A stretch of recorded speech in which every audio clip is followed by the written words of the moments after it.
سنة 1945 في مطار طوكيو اليابان، نزل مسافر من الطيارة وراح على شرطة الجوازات علشان يخلص إجراءات الوصول. لما الضابط شاف الباسبور بتاعه ما كانش فاهم بتاع أي بلد. لما سألوا الراجل اللي كان بيتكلم بالفرنساوي قال لهم إنه من بلد اسمها توريد. لما يأس ضابط الجوازات إنه يعرف مكان البلد دي فين، طلب من صاحبنا إنه يشاور له عليها على الخريطة. شاور على بلد صغيرة بين أسبانيا وفرنسا، بس طبعا اسمها ما كانش توريد. اتحفظوا عليه في فندق قريب من المطار لحد لما يعرفوا حكايته ايه، بس اختفى الراجل ده فجأة. في روايات قالت انه قدر يهرب بمساعدة حد، وفي روايات تانية قالت انه اختفى من غير سبب، والتفسيرات بقى الأخيرة على ان الراجل ده جاي من عالم موازي.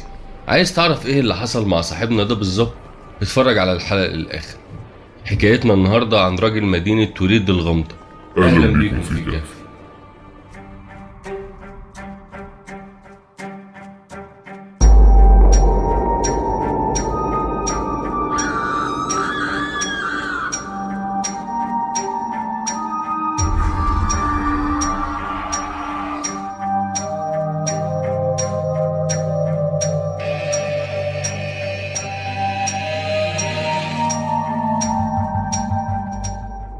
حكايتنا النهاردة حصلت في يوليو سنة 1954 في مطار هانيدا الياباني، وبالتحديد في مدينة طوكيو.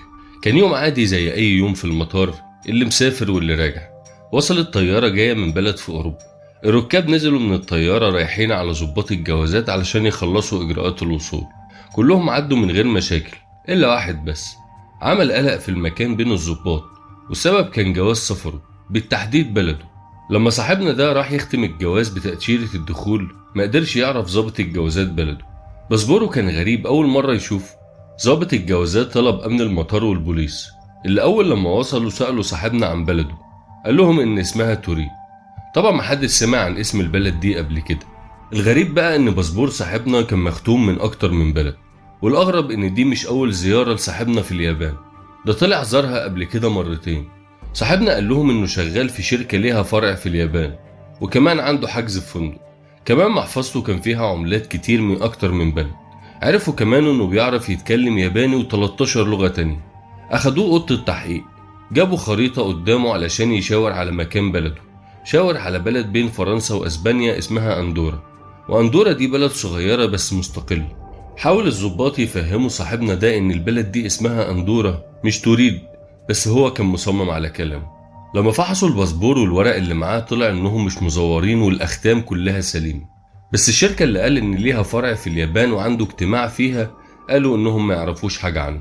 كمان الفندق اللي قال انه عنده حجز فيه قالوا انه مفيش اي حجوزات باسمه.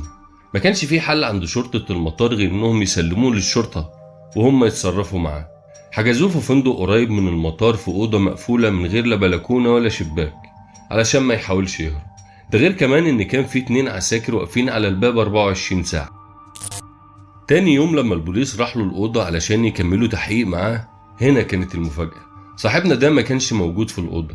الأوضة كانت فاضية، مفيش أي أثر لهروبه، والعساكر كمان كانت واقفة ومحدش اتحرك من مكانه.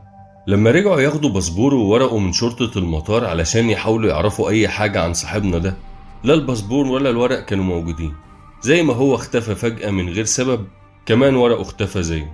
القصة دي انتشرت في العالم كله، وبدأت الناس كلها تتكلم عليه.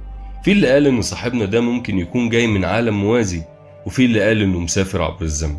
كمان قالوا انه ممكن يكون عميل سري تبع حكومة معينة، فبركوا باسبوره وورقه وبلده علشان يخفوا حقيقته. وطبعا القصة المشهورة اللي بتقول ان الموضوع مش اكتر من قصة خيالية من قصص الانترنت، بس انا عايز اقولك القصة دي حقيقية 100% وحصلت في اليابان فعلا. قصة صاحبنا أول مرة ظهرت في كتاب سنة 1981 اسمه دليل الاحتمالات للكاتبين كولين ويلسون وجون جرانت. طبعا الكتاب كان مجرد قصة من غير أي إثباتات أو صور للأوراق الرسمية. حتى سلطات المطار أنكرت إن الحكاية دي حصلت عندهم في الوقت ده. بس في قضية معروفة قوي في العالم مش في اليابان بس، ودي بقى موثقة في سجلات السلطات اليابانية ووسائل الإعلام.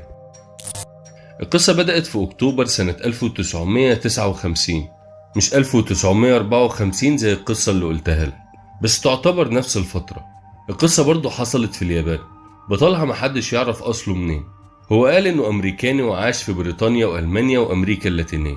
صاحبنا ده اسمه جون ألين زاجروس، دخل اليابان هو ومراته الكورية بشكل طبيعي، محدش شك فيه، بس الصدفة هي اللي وقعته، لأنه بعد 3 شهور من إقامته في اليابان قبضوا عليه بتهمة الاحتيال، لما كان بيحاول جون يصرف شيكات بأكتر من 400 ألف ين ياباني بطريقة مريبة. المحقق اللي كان ماسك القضية دي اسمه أتسيوكي ساسا، كتب في مذكراته إن جون قال له إن عنده حصانة دبلوماسية بحكم إنه سفير بلد اسمها نيجوس هابز، وفي نفس الوقت هو جاسوس أمريكي شغال مع الحكومة الأمريكية. لما حاولوا يعرفوا مكان بلده فين على الخريطة قال لهم إنها جنوب أثيوبيا. ده غير كمان إن المحقق قال إن باسبوره كان مكتوب بلغة مش معروفة ولا مفهومة، بس برضه الباسبور كان مختوم من بلاد كتير ومنهم اليابان نفسها. طبعا قالوا إن الباسبور ده مزور بس بدقة ما تقلش عن الحقيقة. في اعترافات جون كمان قال إنه وصل لليابان في مهمة سرية، وهي إنه يجند يابانيين لصالح الجمهورية العربية المتحدة اللي هي كانت في الوقت ده الاتحاد بين مصر وسوريا. الغريب إن جون كان مصمم على كلامه، وبالأخص بلده اللي ملهاش أثر واللي كان اسمها توريد برضه، وعاصمتها تامن راست، ومكانها جنوب الصحراء الكبرى وعدد سكانها أقل من 2 مليون. اعتراف جون كان مكتوب في مجلة المحافظة البريطانية سنة 1960 اللي كتبت كمان إن باسبور جون كان من إصدار تامن راست في جمهورية توريد. طب انت تعرف إن تامن راست دي موجودة فعلا بس في الجزائر؟ واللي اكتشفوه كمان إن كلمة توريد دي تحريف لكلمة الطوارق، والطوارق للي ما يعرفهمش هم الشعب الأمازيغي اللي عايش في الصحراء الكبرى جنوب الجزائر. في نفس السنة قضية جون وصلت لمجلس العموم البريطاني. السياسي البريطاني روبرت ماسيو قال القصة دي وهم بيناقشوا فكرة إن جوازات السفر مش من التدبيرات الأمنية قوية. الغريب في جون ده بقى إنه بعد كل ده وحتى لما اتعرض على المحكمة كان بيتصرف بثقة كبيرة جدا، لحد لما اتنطق الحكم عليه بالسجن لمدة سنة. في الوقت ده بدأ يصرخ جون وقال إنه هيقتل نفسه. ما كدبش خبر وطلع ما كانش بيهدد، طلع حتة إزاز كان مخبيها وقطع وريده، بس ما تخافش لحقوه قبل ما يموت وقضى مدته في السجن. ولما خرج رحلوه هونج كونج، وده لأنه محدش يعرف له بلد. مراته رجعت بلدها كوريا الجنوبية، وما وصلش أي أخبار عن جون من هونج كونج بعد كده.